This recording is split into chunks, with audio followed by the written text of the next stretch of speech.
Desculpe, é Lúcia Tavares. Está aqui, Lúcio. Lúcia, por favor. Desculpe. Boa tarde a todos. Boa tarde à mesa. Meu nome é Lúcia Tavares, eu sou representante do movimento Pneu Justo. A gente vai ter várias pessoas que vão dar depoimentos e eu vou tomar a liberdade de ler esse documento, que é um documento que vai apresentar para vocês o nosso movimento. Peço que vocês prestem muita atenção, porque é com esse movimento que vocês vão lidar daqui para frente. A gente está representando várias associações que estão aqui na plateia. E eu vou rapidamente dizer qual é o nosso objetivo, qual é a nossa missão.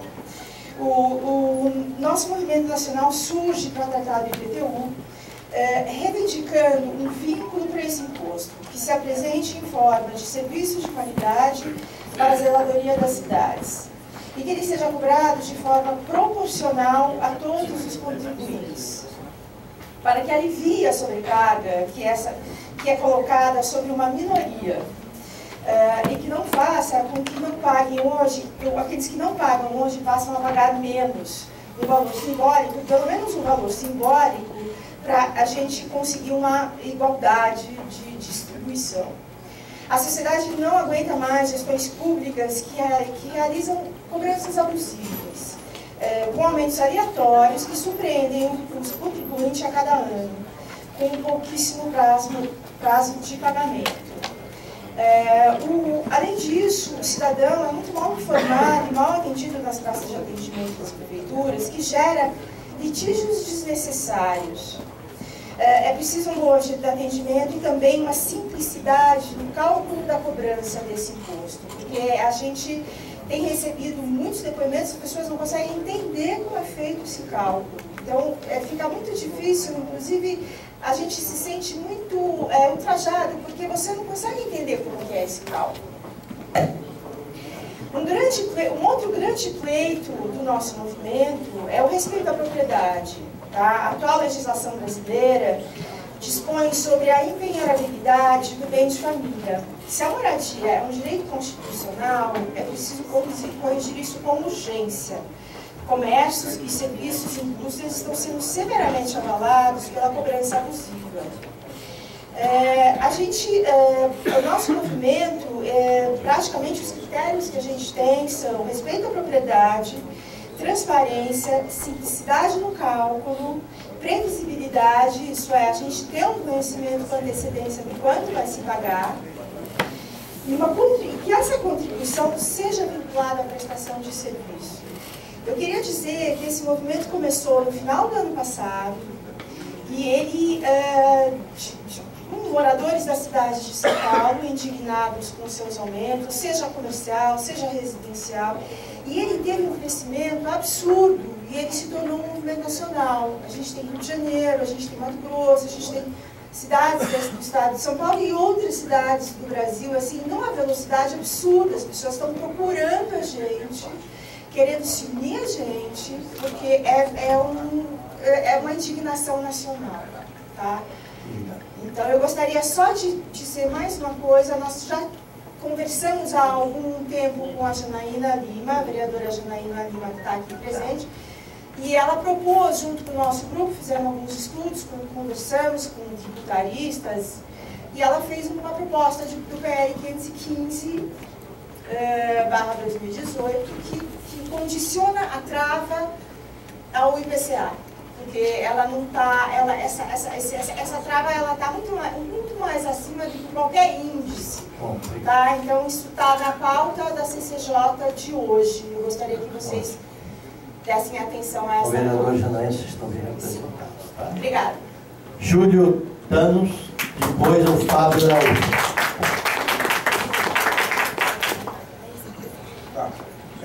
Eu sou, Júlio Thanos, síndico do condomínio Edifício Domos, situado no bairro de Genópolis. Em primeiro lugar, eu quero parabenizar essa atitude da nossa Câmara Municipal e dos vereadores porque oxalá tivéssemos essas portas abertas, não só na Câmara Municipal, mas Assembleia Legislativa e Congresso Nacional. Do meu ponto de vista, na minha experiência e na minha vivência, o Brasil que vivemos tem um grande defeito. A população brasileira não participa das decisões legislativas, políticas e etc. Bom, voltando à questão do IPTU. Como disse, eu sou síndico de um condomínio em Higienópolis. Primeiro ponto, de 2005 a 2018, o IPTU do meu condomínio aumentou 400%, de R$5.000 para R$20.000. No ano 2010 e 2011, tivemos um aumento de 30%. Eu tomei a iniciativa de me dirigir à prefeitura para saber por que disso. A resposta: os imóveis em Higienópolis valorizaram muito. É incrível, não existe bom senso nenhum. 2017, 2016, 2015, a desvalorização dos imóveis foi muito grande. O IPTU só aumenta, ou seja, não existe coerência. Para finalizar, eu tenho aqui o seguinte. Conforme a legislação vigente, os imóveis residenciais na cidade de São Paulo têm, como uma das variáveis de atualização do IPTU, seu valor de mercado. E aí eu pergunto, eu habito no meu imóvel, não pretendo vender nem alugar. Por que que eu sou dependente do valor de mercado? A minha questão é, se eu for vender o meu imóvel ou alugar, tudo bem, tá certo? Mas se eu sou morador, aposentado, vivo de um INSS que não cresce como deveria ser, como é que eu resolvo isso? O meu imóvel, o meu apartamento, eu estou pagando R$2.000 e poucos por mês de IPTU. E aí, outra coisa, para onde vai esse dinheiro? Eu vivo lutando para melhoria da parte urbana do bairro, tá certo? A parte de segurança, asfalto, árvores que caem. E cadê o dinheiro do IPTU? Olha, agradeço a atenção de todos. Muito obrigado novamente pelos vereadores que abriram essas portas. Fábio Araújo.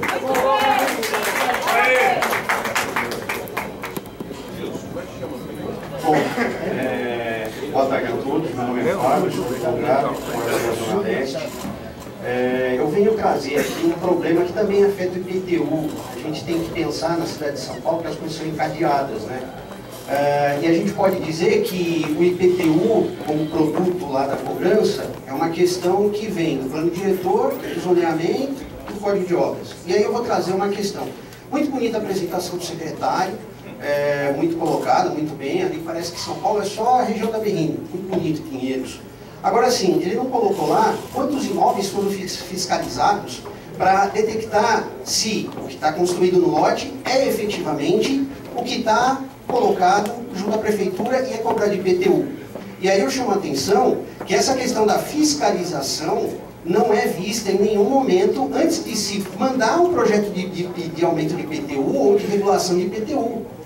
Ninguém fiscaliza. São Paulo está mais ou menos aí um bom tempo sem uma fiscalização clara e efetiva nos imóveis para saber se o que está construído no lote é efetivamente aquilo que é cobrado de IPTU. Se você cobra IPTU justo, e aí, desculpando e fazendo aí uma ressalva que o senhor disse, justiça tributária, não está tendo. Porque veja só, pequeno exemplo, uma pessoa vai lá e compra um apartamento. Ele não tem como fugir do IPTU. Ele vai ter que pagar, inclusive ITBI. Uma pessoa que vai e compra um terreno. Lógico que aqui em São Paulo é meio difícil, mas o cara compra um terreno.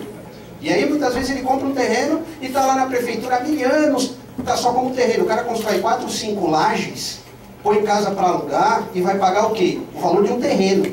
E aí, só um exemplo para o senhor. Municípios aqui, Guarulhos, se eu der 2 exemplos, Guarulhos e Mogi das Cruzes. Eles contrataram, não sei como fizeram, mas passaram um processo de fiscalização aérea, onde eles faziam o quê? A medição volumétrica por laser para saber se o que está no terreno efetivamente está parecido com o cadastro. Eles aumentaram em 30% a arrecadação e puderam talvez até não aumentar o IPTU durante alguns anos, ou criar uma trava, ou colocar uma nova lei de IPTU que colocasse critérios melhores e mais justos. Uma outra questão também que não é vista pela prefeitura, melhoramentos viários. Há várias avenidas em São Paulo que até hoje não foram regularizadas pelo poder público, é obrigação delas. Está lá, o vereador Gilson Barreto, o vereador Paulo Frange, no Código de Obras colocaram lá.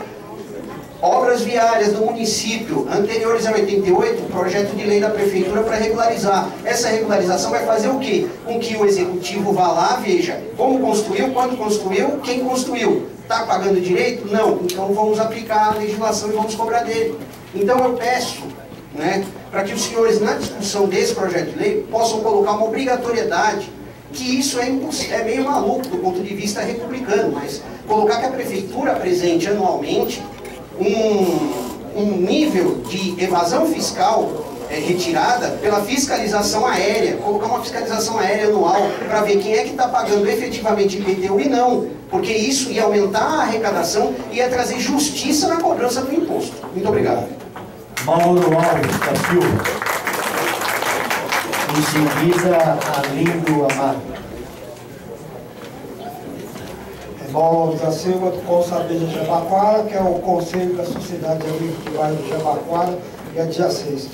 O Consabeja fez um requerimento para as 4 comissões, pedindo audiência pública sobre o IPTU, e justamente em função dessa questão da cobrança abusiva e da falta de contraprestação.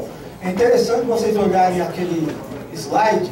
Tem gente que olhando pensa que aquilo lá é um rio, mas aquilo lá não é um rio, aquilo lá é um esgoto, que é o Pinheiros, não é rio, tem 0% de oxigênio. E por que eu estou falando isso? Porque lá gastou-se 8 bilhões do nosso dinheiro para revitalizar o rio e continua o esgoto. Então o que a gente está cobrando aqui da comissão e dos vereadores é que avalie a questão do IPTU em relação ao serviço prestado. Porque a gente fica questionando, como alguém falou aqui, você paga pela saúde, mas tem que ter um plano de saúde. Você paga pela segurança, mas tem que ter um vigia na sua porta. Paga pelo transporte público, mas tem que usar o carro particular. Então, a sugestão do Consabeja foi que se montasse, viu, vereador Gilson, uma comissão especial para avaliar como é que está essa questão do reajuste da base de isenção, como é que está essa questão das travas, como é que está sendo o uso do IPTU, porque todo mundo fala que o IPTU vai para serviços, mas vocês viram lá que tem outras despesas que estão arrecadando ou puxando o dinheiro e não está indo nem para a zeladoria. E fique com essa imagem do Rio Pinheiros, que na verdade é um esgoto a céu aberto, que é o mau uso do dinheiro público. Finalizando, eu sugiro que a comissão, precisa de 3 comissões aprovar, uma comissão especial de estudo, e aqui nós temos 3 comissões. Se os vereadores se prontificarem a isso, o pessoal tem condição de acompanhar esses estudos. Tá? Muito obrigado. Muito obrigado, Mauro. Arlindo Amaro. Bom dia, não, boa tarde já, né? Dar os parabéns à mesa, eu sou Arlindo Amaro, sou da região do Ipiranga, da Associação Forte Ipiranga. Quero colocar o seguinte: a Câmara Municipal é um órgão, tanto a Câmara Municipal como o Tribunal de Contas do município. Como rege a lei orgânica do município, diz que a Câmara Municipal e o Tribunal de Contas têm que fiscalizar o prefeito de suas ações. O que a gente não vê pelos nobres vereadores. O que a gente vê é loteamento na subprefeitura. Você chega na subprefeitura, indicado pelo vereador A, B, C, D, troca-se de subprefeito a cada 150 dias. Cada 150 o Ipiranga está com o 5º subprefeito, que não sabemos de onde veio nem por que veio. No plano diretor da cidade de São Paulo, desde 2002, eu era ainda pequenininho. Olha aqui, ó, o que propomos para a cidade de São Paulo de 2001 a 2010. Nenhum projeto do plano diretor aprovado nessa casa teve implementações na cidade de São Paulo. 2014 teve um novo plano diretor discutido nessa casa e não teve qualquer implementação até hoje na cidade de São Paulo. Então não se foi feito qualquer melhorias públicas nas ruas da cidade de São Paulo, né? Você tem os planos de bairro. Cadê os planos de bairros propostos na Câmara Municipal, discutido com a sociedade, e quando de repente o prefeito manda uma planilha para a Câmara Municipal com aumento do IPTU, passa pela aprovação da Câmara Municipal, aí chama a sociedade e o secretário da Fazenda explicar por que tem aumento do IPTU, que foi aprovado pela Câmara. Você vê o contrassenso da contramão da coisa, você fala, meu, quem é a responsabilidade? Quem é o responsável por esses aumentos abusivos, que a cidade está inteiramente abandonada, o Ipiranga caindo, a cidade inteira, você vai para o Bandirim, Itaquera, Jardim Tatá, qualquer região da cidade, 1.500 km² da cidade de São Paulo, inteiramente abandonado. É córrego assoreado, bueiro entupido, você não vê qualquer melhoria pública na cidade de São Paulo, porque a Câmara Municipal não cumpre o seu dever de fiscalizar o prefeito, né? É lamentável você ter que vir aqui e falar quem são os órgãos responsáveis pela fiscalização da cidade. O aumento do IPTU progressivo deu-se a partir de 2013, conforme já foi dito. Por que a Câmara Municipal aprovou? E se aprova na primeira votação. Não tem uma segunda votação. Passa por uma Câmara técnica, é analisado e ninguém fala-se nada. Aí depois, vamos chamar a Secretaria para que se faça uma declaração à sociedade. Muito obrigado, Ney. Gente, eleições estão chegando. Cuidado, participe, porque o dinheiro sai do nosso bolso. Muito obrigado. Eu que agradeço. Vou passar ao secretário para que responda esses 2 vereadores e 5 convidados para responder.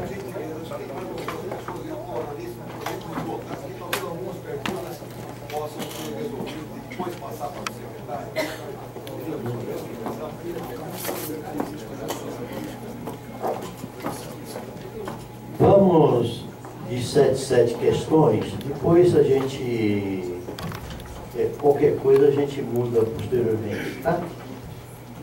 Que houve entendimento dos vereadores, eu não quero mudar. Ok? Pois você. Vou procurar ser objetivo, sucinto e direto na... 3 minutos. nas perguntas. Pode ser? Eu estou procurando responder da melhor forma possível todas as colocações. Então, me comprometo a ser bastante preciso e objetivo. Pergunta do vereador Dalton Silvano: quantos imóveis isentos em 2019? Né? Então, são 3.450.000 imóveis tributados, né? Passíveis de tributação, dos quais 1.073.000 isentos totalmente, 31% dos imóveis isentos na cidade. E outros 648.000 imóveis com isenção parcial, outros 18%. Então, se a gente soma isenção total com isenção parcial, metade da cidade goza do benefício da isenção total. Quantos ainda estão na trava? Quantos ainda estão sofrendo o benefício de não ter sido corrigido em 2013, de uma vez só, a atualização da planta genética de valores, e estão sendo escalonados? Não tenho esse número aqui preciso para passar para o senhor. Estou até pedindo aqui para os colegas. Aproximadamente 1.200.000 é o número que a gente tinha calculado, mas a gente pode trazer essa informação mais precisa para o senhor. Por que tem ainda 1 milhão? Por que tem ainda 1.200.000 sendo beneficiados pela trava? Porque, infelizmente, nesse período mais recente, a gente teve inflação de quase 2 dígitos, né? Então, a correção pela inflação da planta do valor de unidade imóvel, ela foi maior. Inclusive, aí eu quero enganchar sobre o PL que foi citado aqui, o PL 515 de 2018, onde a proposta é que essas travas acompanhem o TCA. Ora, se as travas acompanham isso, evidentemente a Câmara precisa discutir o assunto. Quero aqui só mostrar o efeito desse ajuste. Se as travas acompanharem a inflação, a correção dos valores venais do imóvel da PGB se anula.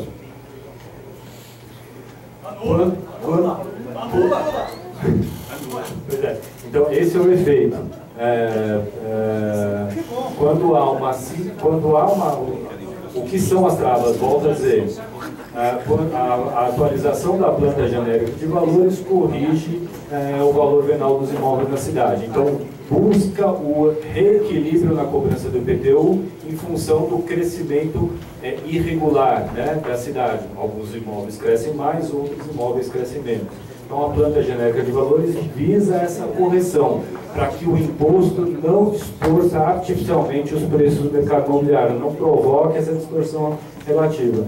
Então, se houver, se limitar o valor da correção às travas, nós nunca vamos fazer com que aqueles que têm a tributação devidas alcancem o valor venal, a aplicação da alíquota diretamente no valor venal. Então, esse é um ajuste que precisa ser pensado, essa é uma questão que precisa ser pensada, já emendando, então, aqui o comentário, a resposta ao comentário da senhora Lúcia Tavares. E as faixas de isenção. Então, aqui acho que as duas perguntas aqui, tanto do vereador Alessandro, quanto do próprio vereador Nelson Silvano. Desde 2013 elas estão travadas, 160 mil para isenção total e 320 mil para isenção parcial, ou seja, né, na faixa entre 160 e 320 mil o desconto parcial. A lei de 2017, né, que seria uma atualização da planta genérica de valores para corrigir essa distorção, para atualizar as faixas de isenções e outros aperfeiçoamentos na legislação, ela simplesmente não tocou nesses outros assuntos, ela simplesmente fez uma atualização por um índice homogêneo para todos os imóveis da cidade de 2017. Né? Então, acho que a lei de... Secretário, só, eu não quero nem me alongar, mas aqui só uma parte só. Você tem o valor absoluto do desconto, ou seja, o total do desconto, qual é o valor absoluto em milhões e quanto significa em cima do IPTU total. O desconto total, porque cada ano vai diminuindo, não é só se você tem, se não, se puder mandar depois, eu agradeceria. Eu tenho um número de imóveis, então são 1.073 na isenção total e 648 mil na isenção parcial. Então, 50% da cidade, aproximadamente, goza de alguma isenção por valor venal. Agora, a diferença entre essa isenção e a alíquota devida, eu posso calcular e mandar para todos os senhores aqui no processo do bate-pronto. Quem sabe aqui o pessoal consegue rascunhar um valor enquanto isso, né? Vamos ver se até o final da audiência a gente consegue. Mas se não conseguir até o final da audiência, essa é uma informação pública disponível para os senhores. De fato, vereador Alessandro Guedes, não é culpa da população a prefeitura ter feito lançamentos menores do que o ano passado. E é por isso que a gente está enviando esse projeto que o prefeito determinou que não onere demais o orçamento das famílias em função de uma cobrança a menor ao longo desses outros anos. Boa fé dos contribuintes, impacto demasiado no orçamento das famílias, por isso o projeto de lei sugerindo a remissão dos valores de 2015 a 2018.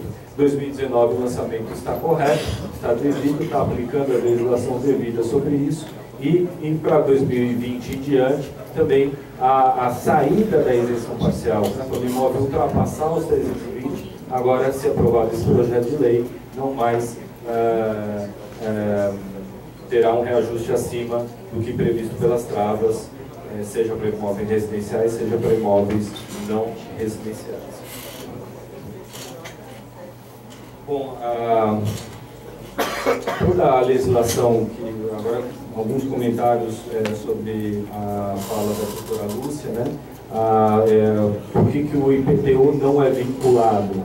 Tanto o IPTU como o ISS são impostos, então o imposto normalmente é arrecadado, é o que toda a legislação federal determina quais são as incidências, né, de cada um dos impostos, então sobre atividade econômica, sobre patrimônio, sobre renda, né, e distribui essa cobrança de impostos entre todos os entes da federação, União, estados e municípios, e esses recursos são livres para aplicação das disponibilidades orçamentárias, exceto as vinculações condicionais, educação e saúde. Então, no caso aqui, a cidade tem que aplicar 31% com educação, o mínimo constitucional é 25%, e 15% com saúde. Essas são as únicas vinculações para todo o imposto, e o IPTU, tal qual os demais, esse é o que prevê a Constituição com relação à vinculação dos impostos.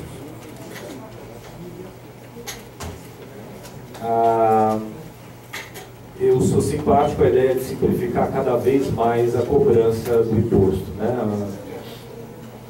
Meus anos aqui como nesse meio de secretário de Fazenda e administração tributária, a gente percebe que a legislação de impostos é simples, ela tem uma base e ela tem uma alíquota.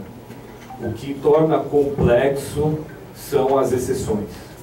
Quando quer se promover um determinado incentivo, uma isenção, uma redução de base de cálculo, uma atribuição de crédito, e aí que torna a vida do contribuinte muito difícil, né? Então, esses mecanismos é que tornam o imposto complexo de ser entendido e difícil das famílias preverem o efeito no orçamento das famílias. Fica registrado aqui o comentário no sentido da Prefeitura melhorar a informação, de ser mais claro nas notificações de lançamento do imposto ou qualquer outra comunicação com o contribuinte, para que eles entendam adequadamente a legislação, todos os descontos, todas as majorações, todos os cálculos especiais na determinação da base de cálculo e da cobrança efetiva.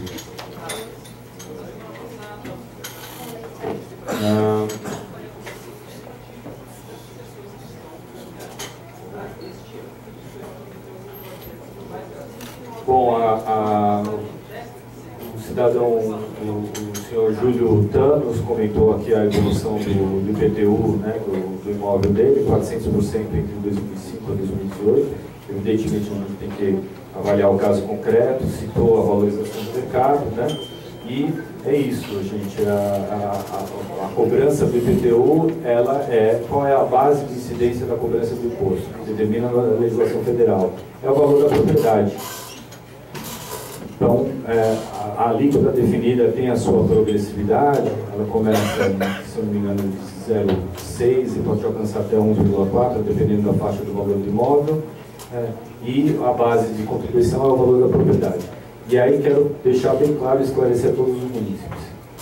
Se a avaliação de mercado do valor do imóvel for maior do que o valor venal do imóvel ali na planta do IPTU, o cidadão tem o direito de requerer uma avaliação especial para que esse valor venal seja atualizado. E a Secretaria da Fazenda tem ali o canal próprio para atender as avaliações especiais. Meu imóvel vale 500 mil no mercado, porque eu acompanho os preços da região, porque eu estou informado sobre, hoje, cada vez mais fácil acompanhar isso com os aplicativos, por exemplo, ou com as informações que são disponibilizadas por região da cidade. E se o contribuinte perceber que o valor venal do imóvel, que é aquele onde qual são incidências alíquotas para calcular o imposto, está maior do que o valor de mercado, é direito do contribuinte, obrigação da Prefeitura atualizar o valor venal para o valor de mercado. Então, a gente tem... Não funciona. Se não funciona, a gente tem... Desculpa interromper brevemente, rapidamente, você tocou num ponto muito importante. Acho que essa questão também deve ser colocada, o direito do cidadão questionar o valor venal do imóvel dele. Esse recurso não funciona porque a Prefeitura tem a prerrogativa de simplesmente, não importa o que você prova, de dizer não. Então precisa mudar isso também. Tá bom, nós temos a plena ciência, quero deixar aqui o registro público, de que a gente tem a plena ciência de que isso é um direito do cidadão, ele não pode nunca ser cobrado além do que representa o valor do mercado, e se há alguma falha, se há alguma imperfeição no processo, nós temos a obrigação de corrigir, estou disposto a mostrar e dar toda a transparência sobre isso. O que é feito é o seguinte... Valor de mercado não é valor venal, é valor real. Eu peço para o secretário concluir sua exposição. Em seguida, nós daremos continuidade às perguntas.